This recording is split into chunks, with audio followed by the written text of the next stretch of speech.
Dit is my so lekker om vanoggend met Joanne Bester te gesels. Sy is projekkonsultant by die internasionale woltekstielorganisasie en ons praat 'n bietjie oor wolsake. Joanne, baie welkom hier by Groot Plaas. Baie dankie. Kom ons begin sommer. Wie presies is die IWTO, die internasionale woltekstielorganisasie? En ook wat doen julle vir die industrie? Okay. So die IWTO staan bekend as die wêreldgesag vir wolstandaarde in die bedryf. Hulle fasiliteer ook verskeie navorsing en ontwikkeling om vir almal in die bedryf toegang te gee tot die nuutste inligting rakende wol. Hierdie navorsing word dikwels gebruik om die bemarking van wol tussen ander tekstiele te bevorder. IWTO bied elke jaar 2 kongresse aan waar almal van reg oor die woltekstiele ketting bymekaar kan kom, van boere tot by die eindverbruikers of die handelsmerke sal ek eerder sê, en hulle kan dan die sake wat nou ter sprake is met mekaar bespreek. Die volgende IWTO-kongres is geskeduleer vir Mei maand en dit sal in Lille, Frans plaasvind. Vertel vir my 'n bietjie, wat is op die oomblik van die grootste uitdagings en bedreigings as dit kom by die wolbedryf en vir die wolbedryf? Volhoubaarheid bly natuurlik een van die kernpunte wat ons meer te doen het en ons ondersteun ook hierdie standpunt. En dit het gelei met die EU wat tans die kan ek sê die voorrol vat om die standaarde toe te pas, het dit gelei tot die formasie van die EU PEF of die Product Environmental Footprint soos hulle dit noem. Ja. En die idee hiermee is om elke produk 'n score te gee om te kan sê, okay, hoe volhoubaar is hierdie produk? En die verbruikers kan dan dit maklik sien en hulle kan hulle besluite rondom wat hulle gaan koop dan met dit staaf of dit gebruik as hulle besluitnemingsproses. En terwyl die idee hiervan baie goed is en ons ondersteun dit, is die uitvoering hiervan 'n groot bekommernis. Die huidige metodologie dui aan dat natuurlike vesels baie meer omgewingsimpak het as wat jou sinteties het. En ja, jy het dit reg gehoor, dit klink verkeerd, dit is verkeerd. Daar is groot tekortkominge in hoe die huidige model geïmplementeer word en hoe hulle dit meet. Byvoorbeeld, dit neem nie die sirkulariteit van vesels in ag nie, met ander woorde, hoe gereedelik die vesel herwin kan word nie.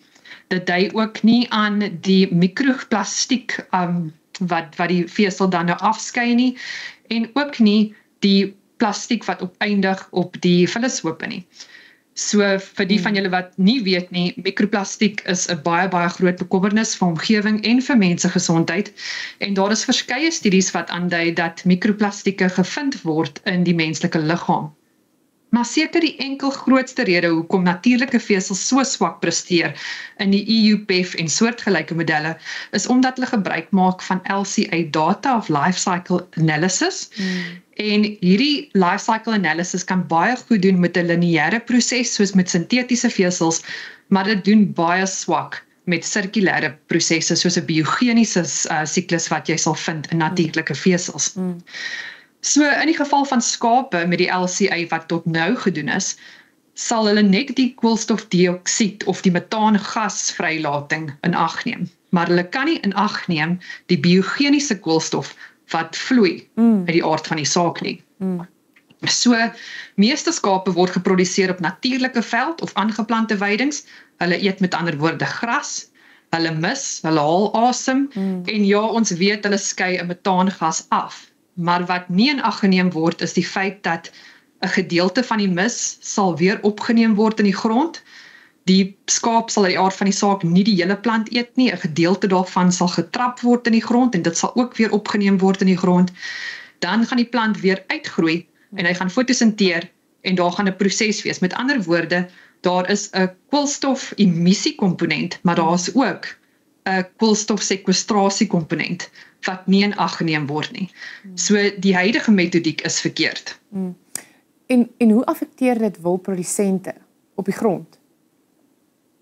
Dit gaan beteken dat handelsmerke eenvoudig net nie meer produkte gaan gebruik wat wol in het nie, want dit gaan hulle koolstofvoetspoor aansienlik verhoog. Nou die huidige LCA sê vir ons dat tot en met 75% van die life cycle impact of die omgewingsimpak het al reeds op plaasvlak gebeur. Dankie Joanne, ek en jy gaan nou verder gesels. Ons het net 'n advertensiebreek waar ons met FR Plus gesels. FR Plus, grow and guard your wealth. Ek gesels vanoggend weer met Marisha Gordon en sy is die direkteur van FR Plus. Nou FR Plus is 'n privaat ekwiteitsbeleggingsplatform en FR Plus is 'n geregistreerde FSP 53986. Marisha, baie welkom by Grootbaas. Baie dankie, is lekker om weer by julle te kuier. Dit is my so lekker om jou hier te hê. Hoe lank is FR Plus al besig en betrokke by beleggings? Ja, so FR Plus se bestuurspan is al vir ongeveer so 7 jaar betrokke by spesiale beleggingsgeleenthede en die omdraai en herstrukturering van unieke besighede en om dit in suksesverhale te verander. 'n Baie goeie voorbeeld hiervan is waar ons bestuurspan die Westpac groep herstruktureer het en ek bedoel hulle was in die nuus vir hulle besigheidsredding en het nou uit besigheidsredding uitgetree. My genigtig, dis wonderlik. Ja. Wat maak FR Plus 'n unieke beleggingsgeleentheid, maar ook waarop is julle trots? Ja, so ons groot beleggingsgeleentheid wat baie uniek is in die mega melkboer wat ons aangeskaf het. En hierdie melkboer is geleë in Dandie. Hulle het op die oomblik 3100 beeste in melk en het 'n omset van R100 miljoen 'n jaar. So ons met die hulp van ons beleggers het ons hulle gefinansier en ons bestuurspan het hulle herstruktureer om seker te maak dat die besigheid weer kan vloei. Dit is ongelooflik. Ek kan dink dis iets waarop jy trots is, né? Ja, baie trots. Ja. Indien daar 'n belegger vandag 'n belegging in FR Plus wil maak, wat is die persentasie opbrengs wat hulle kan verdien? Ja, so in hierdie mega melkboer bied ons 16.25% per jaar. Dit is na belasting. Ja. Omdat ons die winste van hierdie mega melkboer kan gebruik en soos ek genoem het, omdat daar baie beeste in melk is en dit is 'n mature, ekskuus vir my Engels, gevestigde besigheid wat werk en daar's 'n familie op hierdie plaas wat hom hardloop voltyds en ons het volle vertroue dat hierdie 'n baie goeie beleggingsgeleentheid is. Wat maak FR Plus anders? Ek wil amper sê beter as ander beleggingsinstansies. En hier kan jy absoluut spog. So weer eens terug na hierdie mega melkboer, daar's 'n fisiese plaas. Ons kan die beleggers so intoe vat, vir hulle gaan wys hoe lyk dit, hoe werk die prosesse, alles daarmee saam. En ons kan definitief daarmee spog. Daar's fisies bates. Ons is ook trots daarop om te kan sê vir elke beleggingsrand wat jy gee, het FR Plus 2 in die sin van daar's bates wat onderliggend is aan hierdie belegging. Hoe kan mense voornemende beleggers FR Plus kontak? So julle kan die webtuiste besoek. Daar is 'n kontakvorm wat ingevul kan word of ons 'n e-pos stuur by info@frplus.co.za en net vir ons daarso sê wanneer jy sou belangstel en ek sal definitief terugkom na die belegger toe. Ons het ook 'n kontaknommer, 'n landlyn wat gebel kan word en iemand vriendelik van ons span sal kan antwoord. Marisha, dit is regtig so lekker om met jou te gesels. Sterkte met hierdie groot geleenthede wat voorlê. Baie dankie. So as jy met FR Plus wil in kontak tree, stuur gerus vir hulle e-pos by frplus.co.za vir meer inligting. En onthou, FR Plus is 'n geregistreerde FSP 53986. FR Plus, grow and guard your wealth.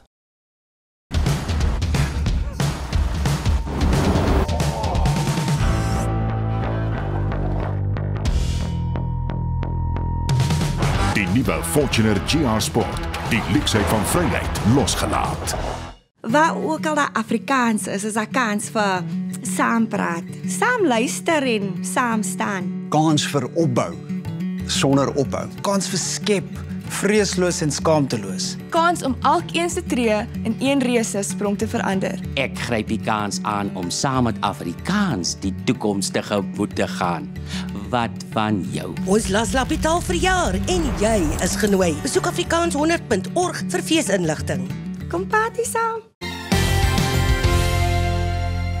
Welkom terug. Ek gesels verder met Joanne Bester oor die wolindustrie. Nou Joanne, sê vir my, wat doen julle as 'n organisasie om hierdie situasie te voorkom of te keer of te verbeter? Een van die aktiwiteite waar ons baie opgewonde is die Green Book projek.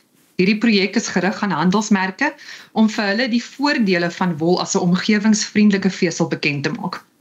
Nou dit trek aan baie inligting wat ons al reeds weet, baie van wat die IWTO ook by betrokke was. Soos byvoorbeeld, wol is bioafbreekbaar in beide grond- en onderseese toestande. Wolprodukte is reukverstand en hoef dus nie so gereeld gewas te word nie, so hulle gebruik baie minder water en energie in hulle verbruiksfase. Wol kan dan ook gereedelik herwin word en ons vind ook in die praktyk dat dit wel baie herwin word en dit is waarskynlik ook omdat dit 'n dierproduk is, so hy word baie meer gereedelik herwin as wat baie van jou ander veseltipes doen. En dan is daar natuurlik ook verskeie positiewe omgewingsimpakte wat skaap of enige vee om vir daai argument is 'n baie positiewe effek. Daar is eintlik 'n baie goeie sinergie wat gebeur tussen skape, plante, die grond en so voort. So ons weet dat hulle hou plante in 'n gesonde fase van groei. Dit lê kunsmis neer op die grond en versprei dit eweredig deur jou veld en dit is baie goed vir mikroorganismes. Dit bevorder biosekuriteit van plante en van mikroorganismes, verhoog die insekte en so voort. En dit is eintlik goed vir die watersiklus ook, want die organiese materiaal wat in die grond land, kan dan beter water vashou. So dit het baie positiewe ekologiese effekte, wat ons ook in ag moet neem. Maar addisioneel, wat hierdie projek nou ook doen, is, hy gaan die olifant in die vertrek ook aanspreek, waar IWTO, met die hulp van Cape Pool Suid-Afrika, Dr. James Blighnout en Dr. Paul Swan, die biogeniese koolstofmodel ontwikkel het. Die model, wat toegepas was op 6 Australiese plase in verskeie reënvalomgewings, het aangedui dat die koolstofemissies van skaapplase baie minder is as wat die konvensionele LCA data vir ons aanwys. En dit is net omdat hulle nie eenvoudig net die emissiekant daarvan in ag neem nie, maar ook die sekwestratiekomponent daarvan ingereken het. So as hierdie biogeniese model aanvaar word, sal dit die sogenaamde omgewingsimpak van wol en ook ander natuurlike vesels, soos byvoorbeeld katoen of leer, drasties verlaag. Joanne, sê vir my, as ons kyk na navorsing soos hierdie, wat kan dit vir die groter veebedryf beteken? Wel, die boodskap wat tans na die eindverbruiker uitgaan, skep 'n baie negatiewe prentjie van veeboerdery. Beeste veral word inkrimineer en aangewys as sondaars van die omgewing. En plantgebaseerde alternatiewe word dan sterk aangemoedig. Terwyl ons weet dat 90% van landbougrond nie geskik is vir saailande nie, waarvan meeste van hierdie wel geskik is vir veeproduksie. Hierdie boerderye skep werksomgewings of werksgeleenthede en ondersteun miljoene mense en is noodsaaklik vir voedselversekerheid. As ook die instandhouding van plattelandse dorpe en gemeenskappe. Die EU beveel aan dat ons diereprodukte met 30% moet verlaag om by ons klimaatteikens uit te kom. En hierdie drastiese vermindering van diereproduksie sal katastrofies wees vir boere en die aanliggende gemeenskappe. En solank as wat hulle hierdie storie vertel van die vee wat eintlik sondaars is, gaan verbruikers al hoe meer die alternatiewe bronne begin gebruik. So die resultate van hierdie biogeniese koolstofmodel en ander omgewingsstudies wat die voordele van veeboerderye aanwys, is 'n baie positiewe ontwikkeling vir die bedryf. En dit dui aan dat verlaging van vee nie noodwendig die gewenste impak gaan hê nie. Maar inteendeel, as ons gaan kyk na van die studies wat ons nou gedoen het van hulle tot aangewys dat die koolstofsekwestrasie is meer as die koolstofemissie in sommige gevalle. So dit wil eintlik nou vir ons aandui dat diere is nie noodwendig verantwoordelik vir aardsverwarming nie, of althans is die effek hiervan weglaatbaar min, maar dit kan selfs die teenoorgestelde wees, waar hulle eintlik 'n bydraende effek het op aardsverkoeling. Joanne, sê vir my, is daar enigiets wat boere en verwante landbouorganisasies kan doen in hierdie verband? Ja, om hierdie navorsing meer vleis op die been te gee, sal ons soveel as moontlik gevalle studies moet doen in ons verskeie wolproduksieomgewings. Vir hierdie spesifieke studie benodig ons wolprodusente wat goeie rekordhouding van hulle skaap toepas. En indien daar enige grondmonsters beskikbaar is, dan versterk dit ons argument. Ja. Maar ons kort ook natuurlik befondsing En ons vra eintlik hier vir die groter veebedryf, nie noodwendig net skape nie, maar ook bees byvoorbeeld, om ook dalk saam met ons te staan op hierdie pad, want ons glo dat die inligting wat ons hier uitkry en die metodiek wat ons gebruik in die model, gaan dieselfde aanwysings hê vir 'n tipiese beesboerdery. En dit gaan vir hulle met ander woorde ook help wat presies in dieselfde bootjie is as wat ons tans is. Ja, en dit is geweldig interessant en ek is so dankbaar ons kan bietjie met jou gesels om bietjie meer diepte kykie tot die wolbedryf te kry. Dankie vir jou tyd vanoggend, ek waardeer dit en sterkte met dit wat voor lê.